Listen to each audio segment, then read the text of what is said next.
ಇವತ್ತು ತುಂಬ ಟೇಸ್ಟಿಯಾಗಿರೋ ರುಚಿಯಾಗಿರೋ ಮದುವೆ ಮನೆಯಲ್ಲಿ ಯಾವ ರೀತಿ ಪಲಾವ್ ಮಾಡ್ತಾರೆ ಅಂತ ನಿಮಗೆ ತೋರಿಸ್ಕೊಡ್ತೀನಿ. ಅದೇ ಥರ ಸ್ಟೈಲಲ್ಲಿ ಅದೇ ಥರ ಟೇಸ್ಟನ್ನು ನಿಮಗೆ ತೋರಿಸ್ಕೊಡ್ತೀನಿ. ಮನೇಲಿರುವ ಪದಾರ್ಥದಲ್ಲೇ ತುಂಬ ರುಚಿಯಾಗಿ ಮಾಡುವಂತಹ ತರಕಾರಿ ಪಲಾವ್ ನಿಮ್ಗೆ ತೋರಿಸ್ಕೊಡ್ತಾ ಇದ್ದೀನಿ. ಚಿಕ್ಕವರಿಂದ ದೊಡ್ಡವರೆಗೂ ತುಂಬ ಇಷ್ಟಪಟ್ಟು ತಿನ್ನೋ ಪಲಾವ್. ಇದಕ್ಕೆ ಬೇಕಾಗಿರೋ ಐಟಮ್ಸ್ ನಾವು ಇವಾಗ ನೋಡೋಣ. ಒಂದು ಕಪ್ಪಲ್ಲಿ ಆಗೋಷ್ಟು ಕೊಬ್ಬರಿನ ತುರಿದು ಜಾರ್ಗೆ ಹಾಕ್ಕೊಬೇಕು. ಒಂದು 2 ಈರುಳ್ಳಿ, ಚಿಕ್ಕ ಚಿಕ್ಕ ಈರುಳ್ಳಿ ಹಾಕ್ಕೊತಾ ಇದ್ದೀನಿ. ದೊಡ್ಡ ಈರುಳ್ಳಿ ಇದ್ದರೆ ಒಂದು ಹಾಕ್ಕೊಳ್ಳಿ ಸಾಕು. ಸ್ವಲ್ಪ ಕೊತ್ತಂಬರಿ, ಸ್ವಲ್ಪ ಪುದೀನ ನೀಟಾಗಿ ವಾಶ್ ಮಾಡಿ ಇದಕ್ಕೆ ಹಾಕ್ಕೊಬೇಕು. ಒಂದು 2ರಿಂದ 3 ಹಸಿಮೆಣಸಿನ್ಕಾಯಿ ಹಾಕ್ಕೊಂಡು ನೀರು ಸ್ವಲ್ಪ ಹಾಕ್ಕೊಂಡು ನೀಟಾಗಿ ಫೈನ್ ಪೇಸ್ಟಾಗಿ ನಾವಿಲ್ಲಿ ರುಬ್ಕೊಬೇಕು. ನಾವಿವಾಗ ಅಡುಗೆ ಮಾಡ್ಕೊತೀವಿ ಅನ್ನುವಾಗಲೇ ನೀವೇನು ಮಾಡಬೇಕು, ಅಕ್ಕಿನ 1-2 ಸಲ ತೊಳೆದು ನೆನೆಸಿಕ್ಕೊಳ್ಳಿ. ನಾನಿಲ್ಲಿ ತೋರಿಸ್ತಾ ಇರೋದು ನಿಮಗೆ 1.5 ಗ್ಲಾಸ್ಗೆ ಏನೇನು ಐಟಮ್ಸ್ ಎಷ್ಟೆಷ್ಟು ಕ್ವಾಂಟಿಟಿ ಅಂತ ತೋರಿಸ್ತಾ ಇದ್ದೀನಿ.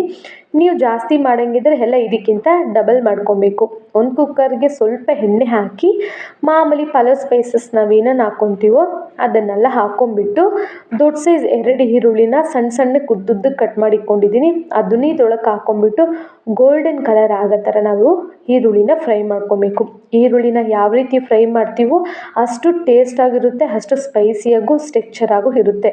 ಪಲಾವು ಕೆಟ್ಟೋಗಲ್ಲ. ಈರುಳ್ಳಿನ ಚೆನ್ನಾಗಿ ಫ್ರೈ ಮಾಡೋದ್ರಿಂದ ಈರುಳ್ಳಿ ನೀರೆಲ್ಲ ಬಿಡಲ್ವಲ್ಲ, ಆದ್ದರಿಂದ ನೀಟಾಗಿ ಫ್ರೈ ಮಾಡಿಕೊಂಡು 1 ಸ್ಪೂನ್ ಶುಂಠಿ ಬೆಳ್ಳುಳ್ಳಿ ಪೇಸ್ಟ್ ಹಾಕ್ಕೊಂಡು ಗ್ಯಾಸ್ ಉರಿ ಬಂದು ಲೋವಲ್ಲಿಟ್ಟು ನಾವು ಫ್ರೈ ಮಾಡ್ಕೊಬೇಕು. ಫ್ರೈ ಮಾಡ್ಕೊಂಡಿದ್ದ ತಕ್ಷಣ ನಾವು ಮಿಕ್ಸಿಗೆ ಹಾಕಿ ರುಬ್ಬುವಾಗಲೇ ಸ್ವಲ್ಪ ಹಾಕ್ಕೊಂಡಿದ್ದೀವಲ್ಲ, ಇಲ್ಲೂ ಸ್ವಲ್ಪ ಕೊತ್ತಂಬರಿ, ಸ್ವಲ್ಪ ಪುದೀನನ ಈ ಥರ ಚಿಕ್ಕ ಚಿಕ್ಕದಾಗಿ ಕಟ್ ಮಾಡಿಕೊಂಡು ಹಾಕ್ಕೊಂಬಿಟ್ಟು ನಾವು ಅದಕ್ಕೆ ಈರುಳ್ಳಿ ಪುದೀನ ಎಲ್ಲ ಬಂದು ಕ್ರಂಚಿ ಥರ ಆಗೋ ಗಂಟ ಫ್ರೈ ಮಾಡ್ಕೊಬೇಕು. ನಾನು ತೋರಿಸ್ತಾ ಇದ್ದೀನಲ್ಲ ಇಷ್ಟು ಮಟ್ಟಕ್ಕೆ ಫ್ರೈ ಮಾಡ್ಕೊಬೇಕು. ಇವಾಗ ಒಂದೇ ಒಂದು ಟೊಮೆಟೊ, ದೊಡ್ಡ ಟೊಮೆಟೊ ಇದ್ದರೆ 1 ಹಾಕ್ಕೊಳ್ಳಿ, ಚಿಕ್ಕ ಟೊಮೆಟೊ ಇದ್ದರೆ ನೀವು 1-2 ಹಾಕ್ಕೊಬೋದು. ಟೊಮೆಟೊ ಬಂದು ಜಾಸ್ತಿ ಹಾಕಬೇಡಿ.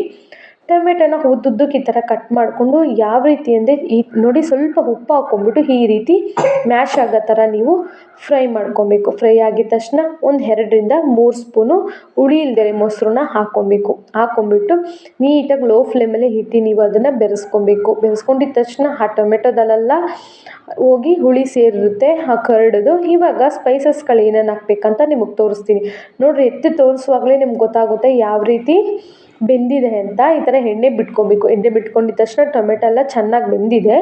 ಧನಿಯಾ ಪೌಡರ್ ಒಂದು 2 ಟೇಬಲ್ ಸ್ಪೂನ್ ಹಾಕ್ಕೊಳ್ಳಿ. ಹಾಕ್ಕೊಂಬಿಟ್ಟು ಅದನ್ನು ನೀಟಾಗಿ ಮಿಕ್ಸ್ ಮಾಡ್ಕೊಬೇಕು.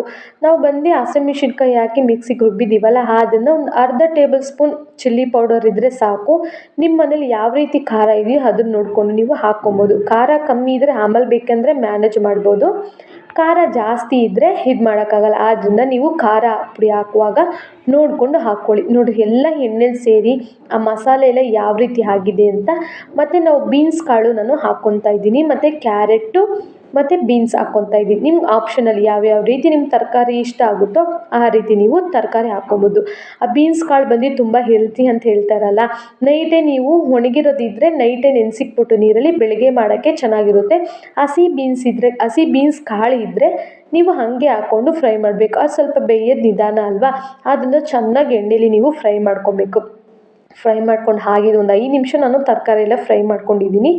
ಇವಾಗ ಚಿಕ್ಕ ಜಾರಲ್ಲಿ ನಾವು ರುಬ್ಬಿರ್ತೀವಲ್ಲ ಮಸಾಲೆ, ಅದನ್ನು ಹಾಕ್ಕೊಂಬಿಟ್ಟು 5 ನಿಮಿಷ ಲೋ ಫ್ಲೇಮಲ್ಲಿ 5 ನಿಮಿಷ ಇಲ್ಲ 3 ನಿಮಿಷ ನಾವು ಫ್ರೈ ಮಾಡ್ಕೊಬೇಕು. ಯಾಕಂದರೆ ನಾವು ಯಾವುದನ್ನು ಹುರಿದು ಹಾಕಿಲ್ಲ ಜಾರ್ಗೆ, ಹಸಿನೇ ಹಾಕಿದ್ದೀವಲ್ಲ, ಆ ಹಸಿ ಸ್ಮೆಲ್ ಹೋಗೋ ಗಂಟ ನಾವು ನೀಟಾಗಿ ಮಿಕ್ಸ್ ಮಾಡಿಕೊಂಡು ಆ ಮಸಾಲೆ ಎಲ್ಲ ಎಣ್ಣೆ ಬಿಡೋ ಗಂಟ ನಾವು ಬೇಯಿಸ್ಕೊಬೇಕು. ಬೇಯಿಸ್ಕೊಂಡಿದ್ದ ತಕ್ಷಣ ನೀವು 1.5 ಗ್ಲಾಸ್ಗೆ 3 ಗ್ಲಾಸ್ ನೀರು ಕರೆಕ್ಟಾಗಿ ನೀವು ಹಾಕ್ಕೊಬೇಕು. ನಾನು ಆಲ್ರೆಡಿ ಬಿಸಿನೀರು ಕುದಿಯೋಕೆ ಇಕ್ಕಿದ್ದೆ. ಆ ನೀರು ಬಿಸಿಯಾಗಿದ್ದ ತಕ್ಷಣ ನಾನು ಇದರೊಳಗೆ ಹಾಕ್ಕೊತಾ ಇದ್ದೀನಿ. ಈ ಟೈಮಲ್ಲಿ ಒಂದು ಕುದಿ ಬಂದಿದ್ದ ತಕ್ಷಣ, ಮರಳು ಬಂದಿದ್ದ ತಕ್ಷಣ ಉಪ್ಪು ಖಾರ ಎಲ್ಲ ನೀವು ನೋಡ್ಕೊಳ್ಳಿ. ಉಪ್ಪು ಬಂದು 1 ಚಿಟಿಕೆಯಷ್ಟು ಜಾಸ್ತಿ ಇದ್ದರೆ ಸರಿಯಾಗಿರುತ್ತೆ. ಯಾಕಂದರೆ ಅಕ್ಕಿ ಹಾಕುವಾಗ ನೀಟಾಗಿ ಮಿಕ್ಸ್ ಆಗಿರುತ್ತೆ. ನೋಡಿ, ನಾನು ನೆನೆಸಿಕ್ಕಿರೋ ಅಕ್ಕಿನ ನೀರು ಚೆನ್ನಾಗಿ ಸೋಗಿಸ್ಕೊಂಡ್ಬಿಟ್ಟು ಈ ನೀರೊಳಗೆ ಹಾಕ್ಕೊತಾ ಇದ್ದೀನಿ. ಹಾಕ್ಕೊಂಬಿಟ್ಟು ಇದನ್ನು ಒಂದು ಕುದಿ ಬಂದಿದ್ದ ತಕ್ಷಣ ಉಪ್ಪು ಖಾರ ಎಲ್ಲ ನೋಡ್ಕೊಳ್ಳಿ. ನಿಮಗೆ ತುಪ್ಪ ಫ್ಲೇವರ್ ತುಂಬ ಇಷ್ಟ ಅಂದರೆ 1 ಸ್ಪೂನ್ ಅಥವಾ ಇಲ್ಲ 2 ಸ್ಪೂನ್ ನೀವು ತುಪ್ಪ ಹಾಕ್ಕೊಬೇಕು. ಮೇಲೆಲ್ಲ ಎಣ್ಣೆ ಯಾವ ರೀತಿ ತೇಲ್ತಾ ಇದೆಯಾ ಅಂತ ನೋಡ್ತಾ ಇದ್ದೀರಲ್ಲ, ಎಣ್ಣೆ ಎಲ್ಲ ಕರೆಕ್ಟಾಗಿದೆ. ಮತ್ತು ಉಪ್ಪು ಸ್ವಲ್ಪ ಕಮ್ಮಿ ಇರೋದ್ರಿಂದ ಉಪ್ಪು ಹಾಕ್ಕೊತಾ ಇದ್ದೀನಿ. ಅದಕ್ಕೆ ಹೇಳಿರೋದು, ಅಕ್ಕೆಲ್ಲ ಹಾಕಿದ್ಮೇಲೆ ಒಂದ್ಸಲ ನೀವು ಟೇಸ್ಟ್ ನೋಡಿಬಿಟ್ಟು ಏನಿದ್ರು ಹಾಕ್ಕೊಬೇಕು. ಇವಾಗ ಕುಕ್ಕರ್ ಹಾಕಿ ಮುಚ್ಚಿ 2 ವಿಸಿಲ್ ಬಂದರೆ ಸರಿ. ಬಿಸಿ ಬಿಸಿಯಾಗಿರೋ ಮದುವೆ ಮನೆ ಸ್ಟೈಲ್ ಪಲಾವ್ ರೆಡಿ ಆಗಿದೆ. ಯಾವ ರೀತಿ ರೆಡಿ ಆಗಿದೆ ಅಂತ ತೋರಿಸ್ತೀನಿ ನೋಡಿರಿ.